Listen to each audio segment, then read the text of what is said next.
Salut les amis, cette semaine on enchaîne avec le dernier Grand Prix avant la pause, c'est le Grand Prix de Hongrie. Alors je sais pas pour toi, mais c'est un rendez-vous qui à mon avis va laisser un petit souvenir à un certain Esteban Ocon. Alors personnellement c'est un circuit que j'apprécie beaucoup car il est très technique et assez varié en même temps. Dis-moi toi en commentaire ce que t'en penses de ton côté. D'ailleurs cette piste on va la regarder ensemble avec les clés de ce tracé du Hungaroring.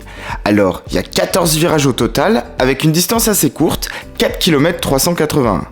4 endroits chauds avec tout d'abord le premier virage, au bout de la ligne droite des stands où les dépassements sont possibles mais aussi les accidents.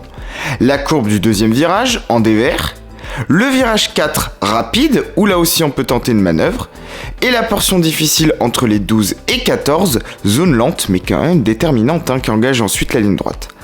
Petit circuit oblige, une seule zone de DRS sur cette piste et 70 tours à couvrir.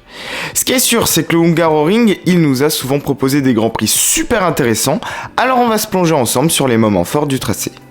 Avant ça, pense à t'abonner, on est bientôt 500 sur la chaîne, alors ça fait super plaisir. C'est aussi le meilleur moyen de me soutenir, alors je compte sur toi. Allez, on est parti. Alors, je t'ai sélectionné 4 grands prix. On commence par le Grand Prix d'Hongrie 1997, qui a laissé un petit goût amer aux fans de Damon Hill. Sur une piste où l'anglais avait toujours été à l'aise, il s'était transcendé au volant de son Arose, qui était clairement l'une des F1 les moins rapides cette année-là, et était en passe miraculeusement de gagner la course. Et dans le dernier tour, le pauvre Damon, il avait été victime d'un problème hydraulique et avait dû laisser la victoire à Jacques Villeneuve. Autre grand souvenir qui va faire le bonheur des fans de Fernando Alonso, c'est évidemment sa première victoire en 2003 au volant de la Renault. A mon avis, c'est peut-être même l'une de ses plus belles du reste, après avoir signé la pole position et avoir mené quasiment tous les tours de la course. 11 ans plus tard, c'est ici à Budapest que Daniel Ricciardo avait remporté sa deuxième victoire grâce à une magnifique stratégie. Des pneus frais en fin de course et à 3 tours de la fin, il prend le meilleur sur Alonso et il montre à ce moment-là le grand pilote qu'il est. Et enfin, comment ne pas parler du Grand Prix de l'an passé? Le carton que nous ont provoqué Bottas et Stroll, l'image insolite d'Hamilton tout seul sur la grille, la défense magnifique de Fernando Alonso et bien sûr la victoire magistrale d'Ocon, on avait eu droit à une édition juste sensationnelle. Alors peu de chance de revivre autant de rebondissements, mais si c'est le cas, je pense qu'on signe tout de suite. Alors la situation se complique pour nos amis de Ferrari et Charles Leclerc. 63 points comblés, ce sera difficile, faudra tout mettre bout à bout pour conserver ses chances. Et espérer que et la voiture et le pilote soient au top de leur forme. Je pense qu'on peut dire quand même que ce sera une sacrée galère pour le monégasque.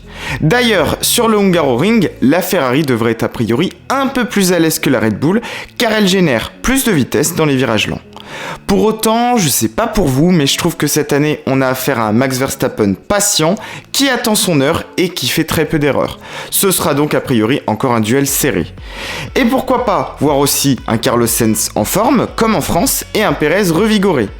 Chez Mercedes, ils nous ont montré qu'ils progressaient petit à petit, et personnellement ce week-end, je mets une petite pièce sur Hamilton, qui a toujours roulé vite à Budapest. Du côté du peloton, Alpine arrive en force, avec sûrement aussi les souvenirs de l'an passé en tête, et Haas va amener ses évolutions, et pour info d'ailleurs, seul Kevin Magnussen en disposera. Alors, avant ce Grand Prix, petite question, est-ce que tu penses que Charles Leclerc a encore moyen de renverser la balance? Donne-moi ta réponse en commentaire et je te répondrai évidemment avec plaisir. D'ici là, je compte évidemment sur toi pour liker et t'abonner, et nous on se retrouve pour le débrief, alors à très vite.